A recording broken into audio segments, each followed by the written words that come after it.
It doesn't matter if you're moving little wooden pieces from one section of a tower to another, or playing your favorite card game, or even starting a multi-generational family feud with Monopoly.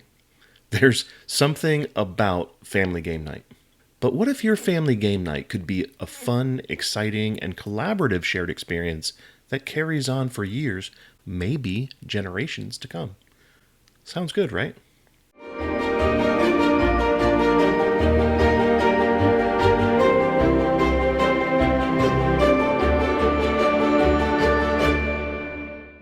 Welcome to Geek Philosophy, where we love geeky wisdom. If you're new to the channel, my name is Brian, so please go ahead and subscribe and like and, turn on the notifications and all of those things so you don't miss out on any of our content. In this episode of our D&D for Kids series, we'll be examining how D&D can be a family affair, even something that can carry on and be passed on from one generation to the next. There are so many benefits to role-playing games in general, and probably too many to list here, but I find that several are even more important to highlight when we're talking about gaming with our family. First and foremost, it has to be fun, and D&D is fun. It's an escape from the daily grind. It can be an ongoing epic adventure. It can be exploring unknown places. I mean, what's not to love? But there's even more to it than that. Playing D&D, really any tabletop role-playing game, means that you'll be talking with each other. And if you're playing in person at the kitchen table, for example, you're taking a break from our much-loved small electronic rectangles. Mind you, I love technology as much as the next guy, but it's important to unplug every once in a while and see that there are two sides of this whole entertainment game. Also, role-playing games are actually pretty economical. Before you start hitting me up in the comments with all the price of the books and D&D Beyond subscriptions and everything else that may cost an arm and a leg, I understand and I'm with you, but most of that stuff isn't really necessary to play.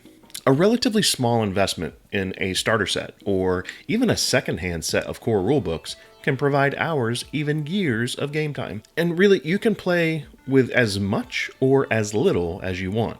I played some amazing games with just a piece of paper, a pencil, and a few dice. Not to mention that this hobby branches out. We're talking endless possibilities of drawing characters and maps and crafting gaming terrain and cosplaying your favorite characters at a local convention, visiting local conventions, and a bunch more stuff.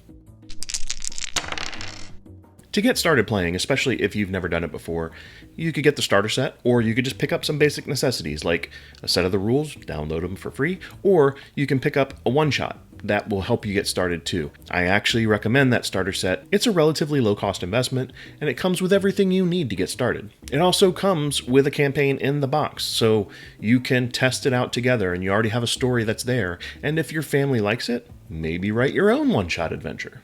And if that goes over well, turn it into a small campaign, a series of those things that you string together. Then string those smaller campaigns together into a larger campaign, maybe build out your own homebrew campaign world. That's right, you can create your own world as a family.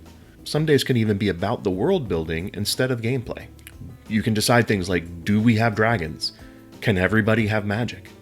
Come up with your own world. I mean, it's amazing. And parents, if you want to teach a little bit about politics or national government or local government or relations between different peoples or currency or any of those things, and it seems a little dry to actually talk about the real world stuff because, they're kids and they get some of that in school and maybe they're not connecting, well, if you're creating your own world, you're actually coming up with all those things. And as you come up with them, you can look at real world examples to maybe base your stuff off of, or at least explore to then come up with your own versions in this make-believe world that is totally your own. No one has this except for you and your family at your table. And like I said before, there are tons of art projects that you could dive into. Draw your characters. If you've got an artist in the family who likes to draw the stuff. Or create a map.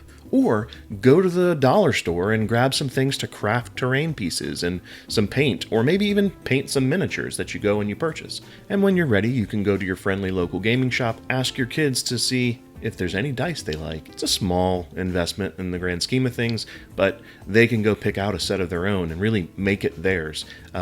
or 2 sets, or 3. It can get out of hand quickly, so be careful. My youngest has 5 or 6 sets of dice. He may or may not have inherited this dice addiction from his mother. And to, keep notes and keep track of everything, go to the dollar store and pick up some colorful notebooks and pens and pencils for everybody. You're writing down your memories here, guys. Family memories. Whatever you do for it to be a successful family activity, try to have a consistent schedule. This may be weekly or bi-weekly or even monthly to keep the story moving, but really do what works best for you and your family. It won't be long before they're hooked, and everybody's looking forward to this. The kids can also, bring over friends and they can play with you guys on the family game night. Spread D&D around to everyone. Let them learn how to play too. And as the children grow older and move away, you may start having annual holiday adventures during their visits. And once the grandkids come along, they can start being taught how to play too. And the cycle continues. Remember, unlike sports, which are also great, I am not throwing any shade there, D&D can be done no matter what your physical characteristics are. So that means you can be playing from a pretty young age, well into your golden years. And you don't have to worry about throwing out your back playing flag football in the backyard. Unlike Monopoly or that family flag football game in the backyard, D&D is about collaborative storytelling. That means there are no winners and losers. There are no better players. As a DM, don't forget the yes and principle that we discussed in our last video in this series. Everyone should feel as if they're working together, so avoid the adversarial DM pitfalls that may creep into the game from time to time. Parents are usually in charge all the time. At least we like to think that we are. But with D&D, kids get to play characters that are equals in the rest of the party. No one is more important than the rest of the group, and everybody has their own role to play. And to encourage this even further, your Dungeon Master can give characters essential leadership roles to help both develop skills and a sense of accomplishment. And when everyone sees their plan come together, it feels really great. And if it fails, as long as you do it right, it's still fun. And if there are times when the players don't agree on a course of action, come up with a method of keeping things moving and keeping a power dynamic equal for everyone. This is just as a failsafe because you do want to talk things through and give everyone a chance to have their voice and come to a decision organically, but if you need to, the dice come in especially handy for things like this. You can roll to decide who gets to have that decision.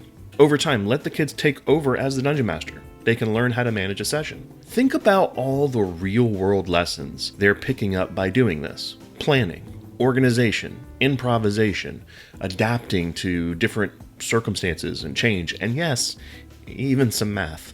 D&D is a perfect chance to change up the family dynamic from time to time in a safe, inviting, and a healthy way. My friend Carrie and I have had characters from when we were really young that we still talk about today.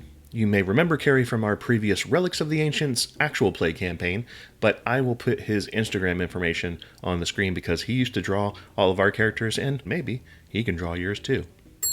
We started playing D&D together with a small group of friends in the early 90s. Most of our current characters have been influenced by the ones we created way back then, and our campaign worlds were built over the years of gameplay and a few late-night chats. More than a few, actually. And it didn't stop there. We still share these characters and ideas and game settings with our family and our kids to this day. So your family campaign could potentially go on for years. You could even pass it down to the next generation, allowing them to build on what you've already established or create their own. But they'll be contributing to this collaborative storytelling that you've all been creating together. Thanks for hanging out while I discussed a little of my geek philosophy about family game night or family gaming sessions in general with D&D. And I'd like to leave you with a little geek philosophy in the form of a collection of quotes that we have framed and visible right by the front door in our house. Some of you, I suspect, may have something very similar in your own house.